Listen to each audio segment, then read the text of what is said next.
Study गुरु x में आपका स्वागत है, जहां सीखना होता है स्मार्ट और सरल। आज हम एक बहुत ही जरूरी और संवेदनशील विषय पर बात करने वाले हैं, एड्स और HIV।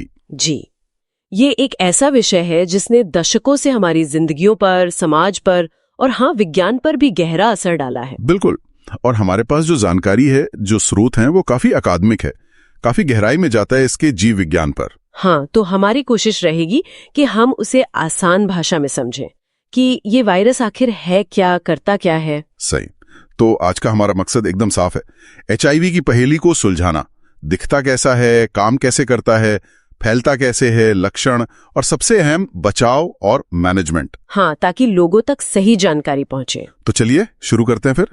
सबसे पहला सवाल बहुत बुनियादी, ये एड्स आखिर है क्या? देखिए, एड्स का पूरा नाम है एक्वायर्ड इम्यूनोडेफिशिएंसी सिंड्रोम और इसके नाम में ही काफी कुछ छुपा है। अच्छा, जैसे? एक्वायर्ड मतलब ये बीमारी हमें मिलती है, पैदा होते ही नहीं मिलती, जीवन में बाद में होती है किसी संक्रमण से। Okay, acquired. फिर इम्यूनोडेफिशिएंसी, इसका मतलब है इम्यून सिस्टम, यानी हमारी जो रोगों से लड़ने की ताकत है उसका कमजोर हो जाना। डेफिशिएंसी मतलब कमी। और सिंड्रोम? सिंड्रोम इसलिए क्योंकि ये कोई एक अकेली बीमारी नहीं है, ये लक्षणों का एक पूरा ग्रुप है। क्योंकि जब इम्यून सिस्टम कमजोर होता है ना, तो शरीर पर कई तरह के असर दिखते हैं, कई अंग प्रभावित हो सकते हैं। तो ये लक्षणों का समूह है जो इम्यून सिस्टम के कमजोर होने से होता है। और इसे कमजोर कौन करता है?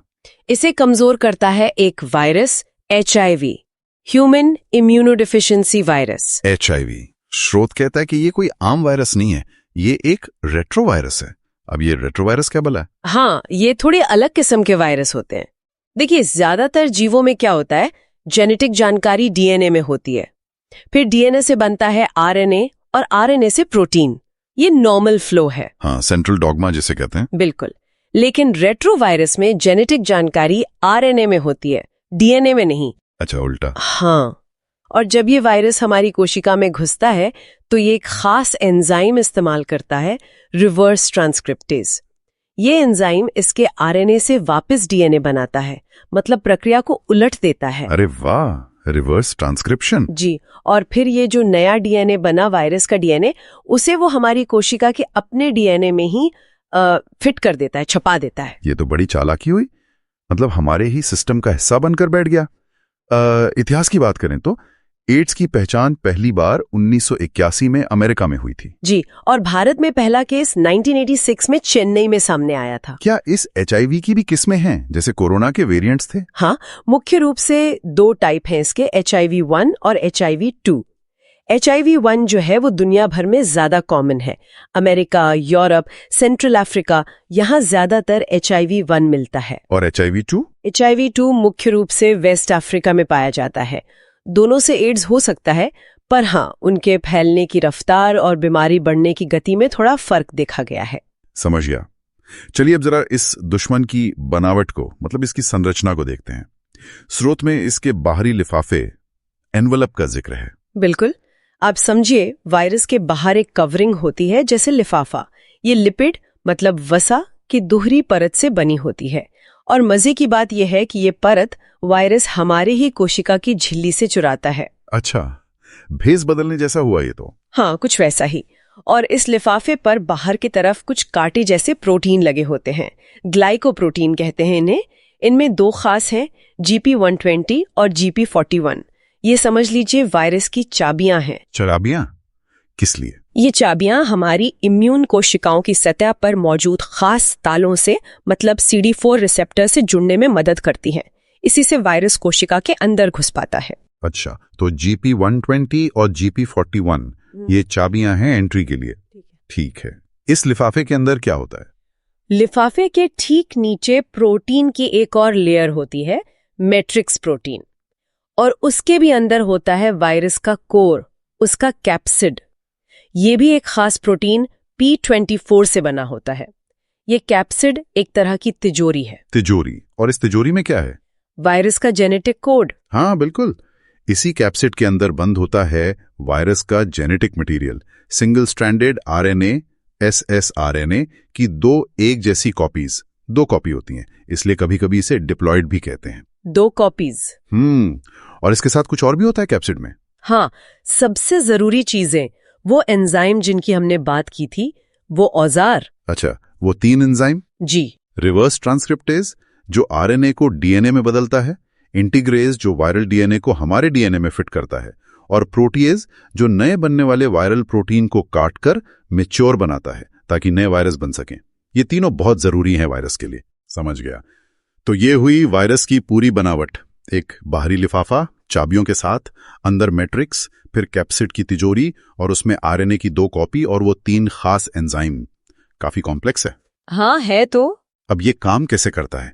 शरीर में घुसने के बाद इसका निशाना कौन बनता है? HIV का जो मुख्य निशाना है वो है हमारे इम्यून सिस्टम के सबसे अहम सिपाही टी हेल्पर कोशिकाएं। इनको CD4 सेल्स भी कहते हैं। CD4 sales? क्योंकि उनपे वो CD4 ताला होता है। हाँ बिल्कुल, वही CD4 रिसेप्टर जिससे वायरस की GP120 चाबी जुड़ती है। ये टी हेल्पर सेल्स बहुत जरूरी हैं। ये इम्यून सिस्टम की कमांडर जैसी हैं। ये बाकी इम्यून सेल्स को सिग्नल देती हैं कि कब, कहां और कैसे हमला करना है। ओह, तो ये तो सीधे कमांडर पर ही हमला कर रहा है। जी, और टी हेल्पर सेल्स के अलावा ये मैक्रोफेज और डेंड्राइटिक सेल्स को भी इन्फेक्ट कर सकता है। उन पर भी CD4 रिसेप्टर्स होते हैं, हालांकि कम मात्रा में। तो ये पूरी प्रक्रिया शुरू कैसे होती है? वायरस आया, टी हेल्पर सेल के पास पहुंचा, फिर वायरस की वो GP120 चाबी सेल के CD4 ताले से जुड़ जाती है। ये पहला कनेक्शन है। इसके बाद वायरस कोशिका की झिल्ली के साथ फ्यूज हो जाता है, मतलब घुल मिल जाता है, और अपना अंदरूनी हिस्सा, वो कैप्सिड, कोशिका के साइटोप्लाज्म में डाल देता है। और अंदर आते ही वो एंजाइम एक्टिव हो जाते होंगे? फौरन। सबसे पहले रिवर्स ट्रांसक्रिप्शनेज वायरल आरएनए को डीएनए में बदल देता है। Double stranded DNA. Viral DNA बन गया। फिर वो इंटीग्रेज वाला एंजाइम? हाँ, फिर इंटीग्रेज इस वायरल डीएनए को कोशिका के न्यूक्लियस यानी केंद्रक में ले जाता है और वहां उसे हमारी कोशिका के अपने क्रोमोसोमल डीएनए के साथ जोड़ देता है, इंटीग्रेट कर देता है। मतलब परमानेंटली जुड़ गया? हाँ, ये सबसे खतरनाक स्टेप है। अब वो वायरल डीएनए हमारी कोशिका के जेनेटिक कोड का ही हिस्सा बन गया है। अब कोशिका जब भी अपने नॉर्मल काम करेगी, प्रोटीन बनाएगी या डिवाइड करेगी, तो वो अनजाने में वायरस का कोड भी कॉपी करती रहेगी। बिल्कुल सही। वो वायरल डीएनए से नए वायरल आरएनए और नए वायरल प्रोटीन्स भी बनाने लगती है। कोशिका को पता ही नहीं कि वो दुश्मन के लिए काम कर रही है। ये तो बहुत खतरनाक है। हाँ, फिर वो तीसरा एंजाइम प्रोटीएज आता है। वो इन लंबे वायरल प्रोटीन्स को छोटे छोटे टुकड़ों में काटता है जो नया वायरस बनाने के लिए जरूरी होते हैं। फिर ये सारे टुकड़े, नया वायरल आरएनए, नए प्रोटीन मिलकर कोशिका के अंदर हजारों नए वायरस कण बना लेते हैं। और फिर ये नए वायरस बाहर निकलते हैं? हाँ, ये नए वायरस कोशिका की सतह से बडिंग के जरिए बाहर निकलते हैं और अक्सर इस प्रक्रिया में वो बेचारी टी हेल्पर कोशिका नष्ट हो जाती है, मर जाती है। तो एक कोशिका से हजारों नए वायरस निकले और वो कोशिका भी मर गई। ये तो तबाही है इम्यून सिस्टम के लिए। जी बिल्कुल। स्रोत में मैक्रोफेज कोशिकाओं को HIV फैक्ट्री कहा गया है। वो टी हेल्पर से अलग कैसे काम करती हैं? ये भी वायरस की एक और चालाकी है। देखिए, मैक्रोफेज भी इन्फेक्ट होते हैं CD4 रिसेप्टर के जरिए, लेकिन वो टी हेल्पर सेल्स की तरह जल्दी मरते नहीं हैं। अच्छा। हाँ, वो इन्फेक्ट होने के बाद भी काफी समय तक जिंदा रहते हैं और लगातार नए वायरस कण बनाते और छोड़ते रहते हैं, जैसे कोई छुपी हुई फैक्ट्री हो जो चुपचाप प्रोडक्शन कर रही हो। मतलब वो वायरस का एक रिजर्वोयर बन जाते हैं? हाँ बिल्कुल। और ये मैक्रोफेज शरीर में घूमते भी रहते हैं, तो ये वायरस को शरीर के दूसरे हिस्सों तक, खासकर दिमाग तक भी पहुंचा सकते हैं। और ये लगातार दूसरी टी हेल्पर सेल्स को इन्फेक्ट करते रहते हैं।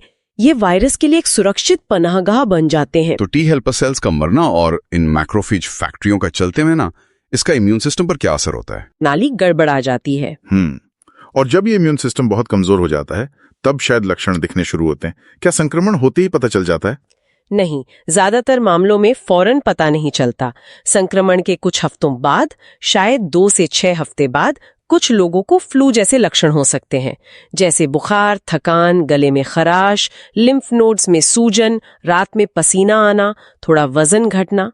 इन्हें अक्यूट रेट्रोवायरल सिंड्रोम या कभी-कभी एड्स रिलेटेड कॉम्प्लेक्स आर्क भी कहते हैं। लेकिन ये तो फ्लू जैसी लक्षण हुए। हाँ, इसीलिए लोग अक्सर इन्हें मामूली फ्लू समझकर नजरअंदाज कर देते हैं और ये लक्षण कुछ दिनों या हफ्तों में अपने आप ठीक भी हो जाते हैं। और फिर वायरस चला जाता है? नहीं, यही तो मुश्किल है। वायरस जाता नहीं, इसके बाद एक लंबा खामोश दौर शुरू होता है। इसे लेटेंसी पीरियड या क्लिनिकल लेटेंसी कहते हैं। खामोश दौर मतलब कोई लक्षण नहीं? हाँ, इस दौरान व्यक्ति बिल्कुल ठीक महसूस कर सकता है, कोई लक्षण नहीं होते, लेकिन अंदर ही अंदर वायरस अपनी संख्या बढ़ाता रहता है और धीरे धीरे टी हेल्पर सेल्स को मारता रहता है। ये दौर बहुत लंबा चल सकता है, कुछ महीनों से लेकर कई साल तक, औसतन 5 से 10 साल या उससे भी ज्यादा। 5 से 10 साल बिना किसी लक्षण के? जी, इम्यून सिस्टम लगातार लड़ता रहता है, वायरस को काबू में रखने की कोशिश करता है, लेकिन वो धीरे धीरे हारने लगता है। टी हेल्पर सेल्स की संख्या कम होती जाती है। और जब ये संख्या एक खतरनाक लेवल से नीचे चली जाती है, तब हम कहते हैं कि एड्स हो गया। हाँ, जब टी हेल्पर सेल्स का काउंट मतलब खून के प्रति क्यूबिक मिलीमीटर में उनकी संख्या 200 से नीचे चली जाती है, तब माना जाता है कि व्यक्ति को एड्स है। इस स्टेज पर इम्यून सिस्टम इतना ज्यादा कमजोर हो चुका होता है कि वो शरीर को मामूली इन्फेक्शन से भी नहीं बचा पाता। और यहीं पर वो अवसरवादी संक्रमण या ऑपर्चुनिस्टिक इन्फेक्शंस का खतरा आता है। बिल्कुल, ये वो इन्फेक्शंस हैं जो अवसर का फायदा उठाते हैं, यानी कमजोर इम्यून सिस्टम का। हमारे आसपास और हमारे शरीर में भी बहुत से ऐसे बैक्टीरिया, वायरस, फंगस, पैरासाइट होते हैं जिनसे एक सेहतमंद इम्यून सिस्टम आराम से निपट लेता है। लेकिन एड्स की स्थिति में? एड्स की स्थिति में यही मामूली कीटाणु गंभीर जानलेवा बीमारियां पैदा कर देते हैं, जैसे कि टीबी, माइकोबैक्टीरियम ट्यूबरकुलोसिस, एक खास किस्म का निमोनिया जिसे पीसीपी कहते हैं, न्यूमोसिस्टिस निमोनिया, फंगल इन्फेक्शन जैसे कैंडिडियासिस मुंह या गले में, या टॉक्सोप्लाज्मोसिस जैसा पैरासाइट इन्फेक्शन जो दिमाग पर असर कर सकता है। कुछ खास तरह के कैंसर का खतरा भी बढ़ जाता है। ये जानना बहुत जरूरी है कि ये वायरस फैलता कैसे है, ताकि लोग बचाव कर सकें। स्रोत क्या बताता है मुख्य तरीकों के बारे में? एचआईवी कुछ खास शारीरिक द्रवों यानी बॉडी फ्लूइड्स के जरिए ही फैलता है। खून, सीमेन यानी वीर्य, pre seminal fluid, rectal fluid, vaginal fluids और ब्रेस्ट मिल्क। तो सबसे आम तरीका क्या है फैलने का? सबसे आम तरीका है असुरक्षित यौन संबंध, इसीलिए इसे सेक्सुअली ट्रांसमिटेड डिजीज एसटीडी भी माना जाता है। ठीक है, और यौन संपर्क के अलावा? दूसरा बड़ा रास्ता है संक्रमित खून के संपर्क में आना, जैसे इन्फेक्टेड खून चढ़ाना। हालांकि अब ब्लड ट्रांसफ्यूजन से पहले एचआईवी की जांच जरूरी है, तो ये रिस्क बहुत कम हो गया है। और सुइयों के जरिए? हाँ, ये बहुत अहम है। इन्फेक्टेड सुई या सिरिंज का दोबारा इस्तेमाल या साझा इस्तेमाल करना, ये खासकर उन लोगों में होता है जो ड्रग्स का इंजेक्शन लेते हैं। लेकिन अगर टैटू बनवाते हुए या कान नाक छिदवाते हुए स्टेराइल सुई इस्तेमाल न हो, तो भी खतरा हो सकता है। इसी तरह संक्रमित ब्लेड या रेजर शेयर करने से भी हो सकता है, अगर खून का संपर्क हो तो। और क्या ये मां से बच्चे में भी जा सकता है? हाँ, ये संभव है। इसे वर्टिकल ट्रांसमिशन कहते हैं। ये गर्भावस्था के दौरान प्लासेंटा के जरिए हो सकता है, या बच्चे के जन्म के समय मां के शरीर के फ्लूइड से संपर्क में आने पर, या फिर जन्म के बाद मां के दूध से यानी ब्रेस्ट फीडिंग से। लेकिन आजकल शायद इसे रोका जा सकता है। हाँ, अगर मां एचआईवी पॉजिटिव है और गर्भावस्था के दौरान सही एंटी रेट्रोवायरल दवाएं लेती हैं, तो बच्चे में इन्फेक्शन होने का खतरा बहुत ही कम किया जा सकता है, लगभग ना के बराबर। ये तो अच्छी बात है। अब ये भी साफ कर दें कि ये कैसे नहीं फैलता है, क्योंकि इसको लेकर बहुत गलतफहमियां हैं। हाँ, और ये जानना बेहद जरूरी है, क्योंकि इन्हीं गलतफहमियों की वजह से डर और भेदभाव फैलता है। एचआईवी रोजमर्रा के सामान्य संपर्क से बिल्कुल नहीं फैलता। जैसे किसी को छूने से, हाथ मिलाने से, गले लगने से, एक ही बर्तन में खाने या पीने से, एक ही कपड़े पहनने से, एक ही टॉयलेट इस्तेमाल करने से, खांसने या चीखने से भी नहीं फैलता। ये हवा से फैलने वाली बीमारी नहीं है। मच्छर के काटने से? नहीं, मच्छर या किसी और कीड़े के काटने से भी एचआईवी नहीं फैलता। वायरस मच्छर के शरीर में जिंदा नहीं रह पाता। और किसिंग? सामान्य किस करने से, गाल पर या बंद होठों से किस करने से भी कोई खतरा नहीं है। हाँ, अगर डीप किसिंग हो रही है और दोनों के मुंह में खुले घाव या मसूड़ों से खून आ रहा हो तो थियोरेटिकली बहुत ही मामूली रिस्क हो सकता है, लेकिन व्यावहारिक रूप से किसिंग से ट्रांसमिशन न के बराबर माना जाता है। तो मूल बात यह है कि ये सिर्फ कुछ खास तरीकों से ही फैलता है, सामान्य सामाजिक संपर्क से नहीं। बिल्कुल, डरने की जरूरत नहीं, बस जानकारी रखने और सावधानी बरतने की जरूरत है। अगर किसी को शक हो तो पता कैसे लगाया जाए? टेस्ट कौन से हैं? सबसे कॉमन स्क्रीनिंग टेस्ट है एलाइजा टेस्ट। ये ब्लड टेस्ट है जो खून में HIV वायरस के खिलाफ बनी एंटीबॉडीज को डिटेक्ट करता है। एंटीबॉडीज, वो प्रोटीन जो हमारा शरीर वायरस से लड़ने के लिए बनाता है। हाँ, वही, लेकिन एंटीबॉडीज बनने में थोड़ा समय लगता है। कितना समय? इसी को विंडो पीरियड कहते हैं। सही कहा। इन्फेक्शन होने के बाद एंटीबॉडीज को डिटेक्टेबल लेवल तक बढ़ने में आम तौर पर 3 हफ्ते से लेके 12 हफ्ते यानी 3 महीने तक लग सकते हैं। इस पीरियड को विंडो पीरियड कहते हैं। अगर इस दौरान टेस्ट कराएं तो हो सकता है टेस्ट नेगेटिव आए, भले ही इन्फेक्शन हो चुका हो। तो इस विंडो पीरियड में पता करने का कोई तरीका है? हाँ, उसके लिए न्यूक्लिक एसिड टेस्ट या PCR टेस्ट होते हैं। ये टेस्ट सीधे वायरस के जेनेटिक मटेरियल RNA का पता लगाते हैं, एंटीबॉडी का इंतजार नहीं करते। तो ये इन्फेक्शन का पता बहुत जल्दी लगा सकते हैं, आमतौर पर इन्फेक्शन के 10 से 33 दिन के अंदर, लेकिन ये महंगे होते हैं। और अगर एलाइजा पॉजिटिव आए तो? अगर एलाइजा पॉजिटिव आता है तो उसे कंफर्म करने के लिए एक दूसरा ज्यादा स्पेसिफिक टेस्ट किया जाता है, जिसे वेस्टर्न ब्लॉट कहते हैं, या आजकल दूसरे कंफर्मेटरी एंटीबॉडी टेस्ट भी उपलब्ध है। जब कंफर्मेटरी टेस्ट भी पॉजिटिव आता है तभी HIV इन्फेक्शन माना जाता है। ठीक है, अब आते हैं सबसे अहम सवाल पर, इलाज। क्या एड्स का कोई पक्का इलाज है? देखिए, आज की तारीख में HIV या एड्स का कोई कंप्लीट क्योर मतलब पूर्ण इलाज नहीं है। ऐसा कोई इलाज नहीं जो वायरस को शरीर से पूरी तरह खत्म कर सके। तो फिर डॉक्टर्स क्या करते हैं? दवाएं किस काम आती हैं? हाँ, दवाएं हैं और वो बहुत कारगर हैं। इन्हें एंटी रेट्रोवायरल थेरेपी यानी ART कहा जाता है। ये एक दवा नहीं होती बल्कि आमतौर पर 3 या उससे ज्यादा दवाओं का कॉम्बिनेशन होता है। ये दवाएं करती क्या हैं? ये दवाएं वायरस के लाइफ साइकिल के अलग अलग स्टेप्स पर हमला करती हैं। जैसे कोई दवा रिवर्स ट्रांसक्रिप्टेज एंजाइम को ब्लॉक करती है, कोई इंटीग्रेस को, कोई प्रोटीएस को। स्रोत में AZT या ज़िडोवुडिन का जिक्र था, वो शुरुआती दवाओं में से एक थी। अब और भी बेहतर दवाएं आ गई हैं। तो ART का मकसद क्या है अगर वो वायरस को खत्म नहीं कर सकती? ART का मकसद है शरीर में वायरस की मात्रा, जिसे वायरल लोड कहते हैं, उसे दबाकर बहुत कम कर देना। इतना कम कि वो नॉर्मल ब्लड टेस्ट में डिटेक्ट ही ना हो सके। इसे अनडिटेक्टेबल वायरल लोड कहते हैं। और इससे क्या फायदा होता है? जब वायरल लोड अनडिटेक्टेबल होता है तो इम्यून सिस्टम को रिकवर करने का मौका मिलता है। T helper cells, CD4 count बढ़ने लगते हैं। व्यक्ति एड्स की स्टेज में जाने से बच जाता है। अवसरवादी संक्रमण का खतरा बहुत कम हो जाता है और वो एक लंबी और सेहतमंद जिंदगी जी सकता है। साथ ही अनडिटेक्टेबल वायरल लोड वाले व्यक्ति से दूसरों में वायरस फैलने का खतरा भी लगभग खत्म हो जाता है। U = U। ये तो बहुत बड़ी बात है। U = U। लेकिन इसका मतलब ये हुआ कि दवाएं जिंदगी भर लेनी पड़ती हैं। हाँ, यही बात है। ART इलाज नहीं बल्कि एक बेहद असरदार मैनेजमेंट है। दवाएं रोज बिना नागा सही समय पर लेनी पड़ती हैं। अगर दवा लेना बंद कर दें या अनियमित हो जाएं, तो वायरस फिर से तेजी से बढ़ने लगता है और वो दवाओं के खिलाफ रेजिस्टेंट भी हो सकता है। इसलिए ये जीवन भर चलने वाला कमिटमेंट है। ये समझना बहुत जरूरी है। इलाज मौजूद है, बहुत प्रभावी है, लेकिन वो वायरस को मैनेज करता है, खत्म नहीं करता। और इसीलिए बचाव और जागरूकता का महत्व शायद और भी ज्यादा है।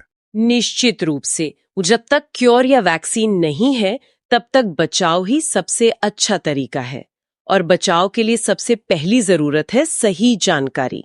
जानना कि HIV कैसे फैलता है, कैसे नहीं फैलता, ताकि हम खुद को बचा सके और दूसरों के साथ भेदभाव न करें। तो बचाव के मुख्य तरीके क्या हैं? एक बार फिर से दोहरा दें। जरूर। पहला, सुरक्षित यौन संबंध, हर बार कॉन्डोम का सही इस्तेमाल। दूसरा, खून चढ़ाने से पहले उसकी जांच सुनिश्चित करना। तीसरा, सुई और सिरिंज कभी साझा न करना, चाहे वो ड्रग्स के लिए हो, टैटू के लिए या किसी और इंजेक्शन के लिए। हमेशा नई या स्टेरिलाइज सुई का प्रयोग हो। चौथा, रेजर ब्लेड जैसी चीजें शेयर न करना। भारत में इस पर काफी काम हुआ है ना? सरकारी और गैर सरकारी संगठन है। हाँ बिल्कुल, भारत सरकार का राष्ट्रीय एड्स नियंत्रण संगठन नैको बहुत सालों से इस दिशा में काम कर रहा है। जागरूकता फैलाना, टेस्टिंग और ट्रीटमेंट की सुविधाएं देना, नीतियां बनाना। इसके अलावा बहुत सारे गैर सरकारी संगठन एनजीओज भी जमीनी स्तर पर बेहतरीन काम कर रहे हैं। और स्रोत में पुणे के राष्ट्रीय एड्स अनुसंधान संस्थान नारी का भी जिक्र है, जो रिसर्च में एक अहम भूमिका निभाता है। और एक खास दिन की तो है एड्स जागरूकता के लिए। जी, हर साल 1 दिसंबर को वर्ल्ड एड्स डे मनाया जाता है। ये एक मौका होता है हमें याद दिलाने का कि ये लड़ाई अभी जारी है, हमें बचाव के तरीकों को अपनाना है और जो लोग एचआईवी के साथ जी रहे हैं उनके प्रति संवेदना और समर्थन दिखाना है। तो आज हमने एचआईवी और एड्स के बारे में काफी कुछ जाना। हाँ, हमने समझा कि ये एक रेट्रोवायरस है, कैसे ये इम्यून सिस्टम की commander cells T helper cells को निशाना बनाता है। इसकी बनावट देखी, इसके काम करने का तरीका समझा, कैसे ये हमारी ही कोशिका में छिपकर अपनी कॉपीज बनाता है। हमने फैलने के तरीके, बचाव के उपाय, जांच और इलाज यानी ART पर भी बात की। U=U का महत्वपूर्ण कॉन्सेप्ट भी समझा। जी, और जाते जाते एक सवाल मेरे मन में आ रहा है, शायद हमारे श्रोता भी इस पर सोचें। हमने इतनी गहराई से इस वायरस को समझ लिया है, इसका स्ट्रक्चर, इसका मैकेनिज्म, सब कुछ, फिर भी 40 साल से ज्यादा हो गए, इसका पक्का इलाज या वैक्सीन क्यों नहीं बन पाया? ये एक बहुत बड़ा और जटिल सवाल है। शायद इसके कई कारण हैं। एक तो जैसा हमने देखा, ये वायरस हमारे अपने डीएनए का हिस्सा बन जाता है, तो उसे वहां से निकालना बहुत मुश्किल है। दूसरा, ये वायरस बहुत तेजी से म्यूटेट करता है, अपना रूप बदलता रहता है, तो कोई एक दवा या वैक्सीन बनाना जो इसके हर रूप पर कारगर हो, वो एक चुनौती है। और शायद ये हमें ये भी याद दिलाता है कि प्रकृति कितनी जटिल है और वायरस कितने शातिर हो सकते हैं। विज्ञान ने बहुत तरक्की की है, ART ने लाखों जानें बचाई हैं, लेकिन अभी भी हमें लंबा सफर तय करना है। इसीलिए जब तक क्योर नहीं मिलता, बचाव, जागरूकता, लगातार रिसर्च और जो लोग इससे प्रभावित हैं उनका साथ देना, यही हमारा रास्ता है। बिल्कुल सही कहा। इसी सोच के साथ आज की इस बातचीत को यहीं खत्म करते हैं। उम्मीद है ये जानकारी सबके काम आएगी। धन्यवाद।